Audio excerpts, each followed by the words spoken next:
Hi guys, it's Gilly Hunt here with my A to Z guide to Stampin' Up products, and I'm on the last session, so that's session 10 of the letter Q for quality and quick with the Stamparatus.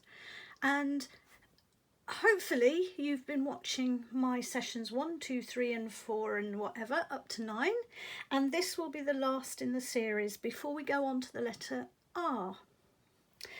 So in order to give you the last session, I thought I'd give you the session with the two most popular reasons for having a Stamparatus. They're actually not my favourite two reasons. I've shown you some of my favourite two reasons, but these are the two things that most people use the Stamparatus for, and that's for die cutting and stamps together. So when you want to die cut out a stamped image, and also for multiple builder punches, which you can do with no worries whatsoever. So I'm going to show you how to do both of those things and hopefully convince you that by the time you've got through to 10, it's worth going to gillyhunt.com and buying yourself one of these wonderful tools. They're not hugely expensive in the run of things because they are long-term tools that you're going to use for ages and ages and ages and ever and ever.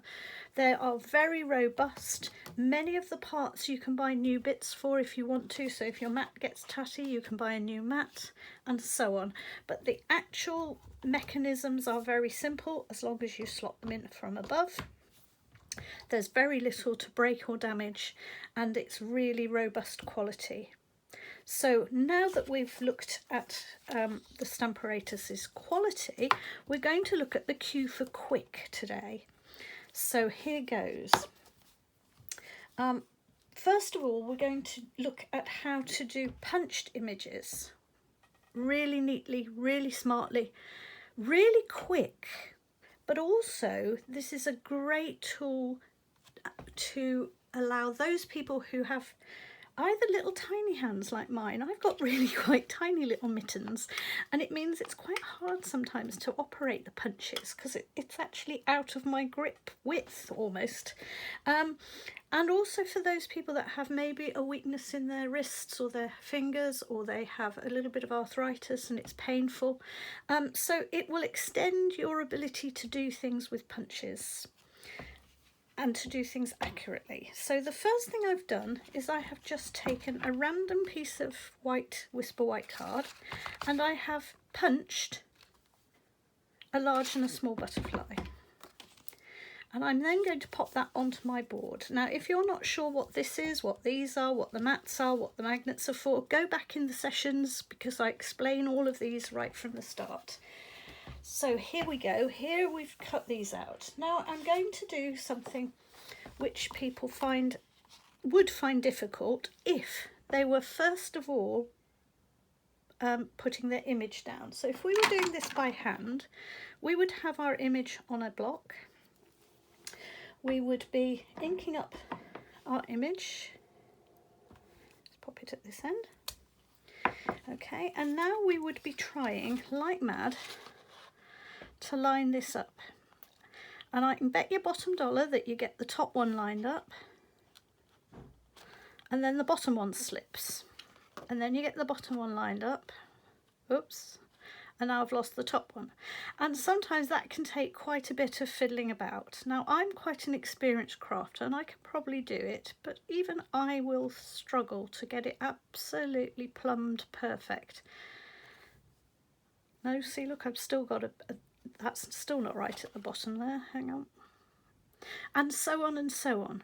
Now, can you imagine trying to do this maybe with Christmas cards or maybe with butterflies for a wedding? Maybe you're wanting to make beautiful confetti butterflies to go on the table, or you're wanting to have a little butterfly on each of the place settings, and maybe it's over 100 place settings. How difficult is that going to be? But how easy is it just to go clink, clink. Right, how quickly could I do a whole load of butterflies? And I could go on, but I'd be wasting cards, so I'm not going to. Right, now I've got blank ones, so you're going to say, well, that's no point because we've still got to get the image on here, haven't we? So let's pop them to one side already, and let's find our image. which is the butterflies. And we've got this one here that we cut out earlier, and we're going to use it as a template. So we're now going to pop this upside down. So this is the bit that's going to stamp, goes down onto the surface, and we have the flat back facing upwards, and we're just going to wiggle it about until we can feel it. You can feel it as you're wiggling it, you can feel it slips into position. Okay, I promise you, it's difficult for you to see, I know, but I promise you when you try it, you'll feel it. You'll just be moving it and then it'll suddenly go, oh, I'm in the right place, because it'll have fallen into the dents. So let's ink it up. And now what we need to do is we want to choose some of our butterflies, and we want a big one for in here and a small one. Whoops, got two there. For up here, and we're just going to push them into, really carefully, make sure they're well lined up. And now we're going to print them with the ink. And we can do the ink by pushing, by pressing, all the things that we showed you in session 1. And out they come. And now you have 2 really beautifully lined up butterflies. And depending on how fussy you are, and I think I would be a little bit fussy, I'm not going to be today because I'm just showing you the principle, but I can see on this particular one that I'm not very happy with this bit. It's just a little bit over at this end and a little bit empty at this end. So I might then just fuss around and just very slightly adjust my image on here until I get it right. Now once I've got the first one totally lined up and perfect, then I can flick and flick and flick and flick and re-ink and flick and re-ink and flick, and I can just keep feeding in these template butterflies hundreds of times, and it becomes a really quick mass production line. So I hope you can see that that would be a fabulous thing to be trying out.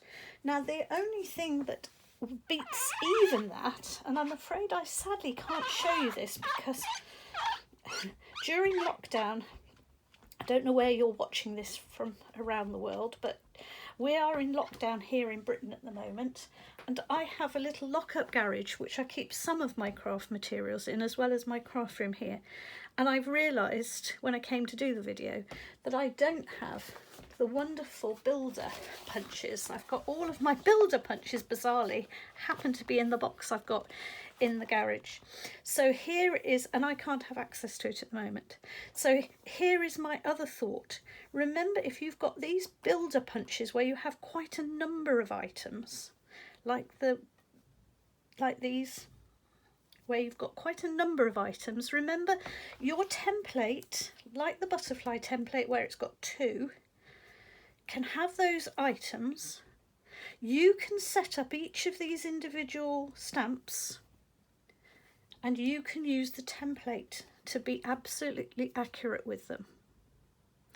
And suddenly these builder punches become a whole new, exciting, fun thing to use. So please think about going to gillyhunt.com, order yourself a load of punches or dies or whatever, and have great fun with your Stamparatus. So let's show you what we can also do with die cut shapes. So here's the other problem we sometimes have, or I frequently have, is that I have a die and I have a nice image, and this actually is quite a simple one. Sometimes they're quite complex. But when we're trying to wiggle the die around to get it just lined up so to go under our machine, we can be concentrating maybe on the top of the tree and getting the top of the tree perfect. Look, that's beautifully lined up.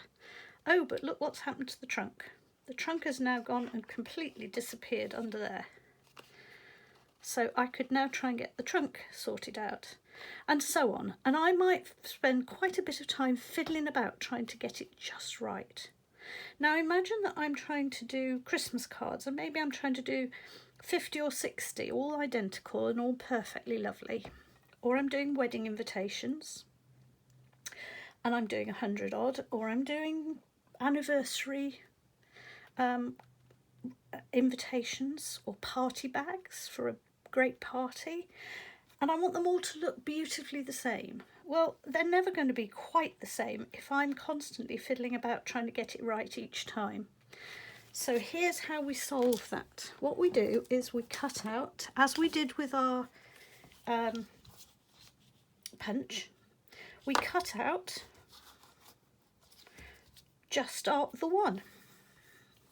Okay, just the one in a larger piece of card, and we use that as the template.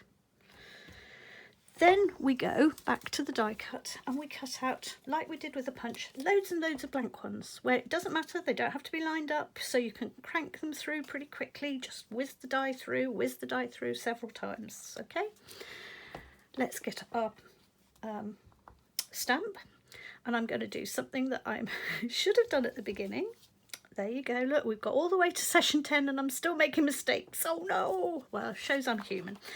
I forgot to take the mat out because the mat is, remember, for the photopolymer stamps, not for the rubber stamps. And we're using a rubber. So here we go. The rubber stamps, if you go right back to session 1, we talked about the foam, and these already have foam. So here we go. We've now cut out our, let's just put that one up there. We've cut out our template one, and just like we did with the butterflies, we're going to turn it upside down. We're going to fiddle about until we can feel it clicking into place. Now, if you're finding that you can't feel it clicking into place, don't forget, again, go back several sessions. You can always get yourself a piece of window card, pop that down and try it with the window, and that window will, you can try it and keep wiping it off until you get it in the right perfect place. So go back in to look at the other sessions to see how we did that. So here we go. I now need a tree, and I'm going to pop my tree in there.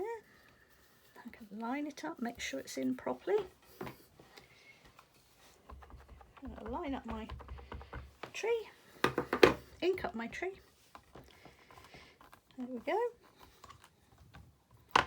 And here it comes out, it comes. Now this is the first one I've done, and we're not far off centered, but because this is such a very obvious tree, I might say, well, it's quite nice with the shadow at one side, but obviously, look, I've got the whole of my image very slightly too far this way.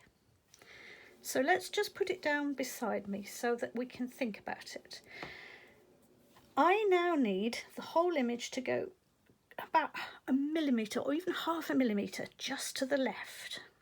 Now to the left is towards the hinge. Okay, so think of it as towards or away from the hinge, towards or away from the hinge. So I quite like that's quite well set up. That's in about the right place, this line here. But I want to go just a very, very slight amount towards the hinge. And I can do it in two ways. I can either pick this up and move it slightly towards the hinge. Now that seems a bit weird because it feels like I'm going away from the hinge. Okay, but actually I want to come towards the hinge because this is towards the hinge. I need it nearer the hinge. Okay, so let's have another go, see if that's any better. And I have to say, sometimes it's just worth ruining 1 or 2 images just to get it exactly how you want it. There we go. Now I've come there we go. I've come too far, haven't I? Look, can you see on the two compared? I've come slightly too far right and slightly too far left. So I now need to come very slightly further away from the hinge. And this is where we just have to be so specifically tiny amounts. Let's try one more.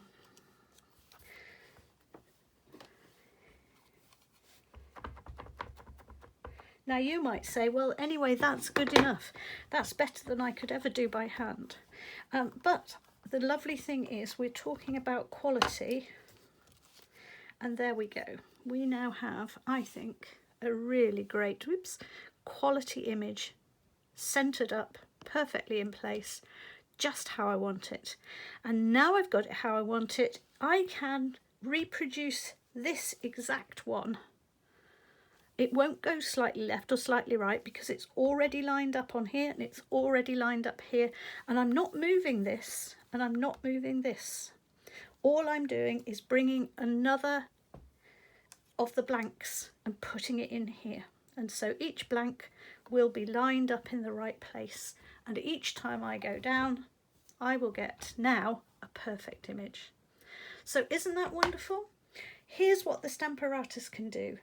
I hope by now that I have persuaded you that this is probably, if not the best tool, one of the best tools that you could ever have, because that's how I think of it. It's good for artwork, it's good for simplicity, it makes things quality, it makes things quick, it helps your any disabilities or difficulties you have vanish. And it just makes for perfect crafting. So that's the end of my Q for quick and quality, and I am now going to go on to R, which will be for re-inkers. So look out next Sunday for re-inkers. Thanks very much. Bye bye.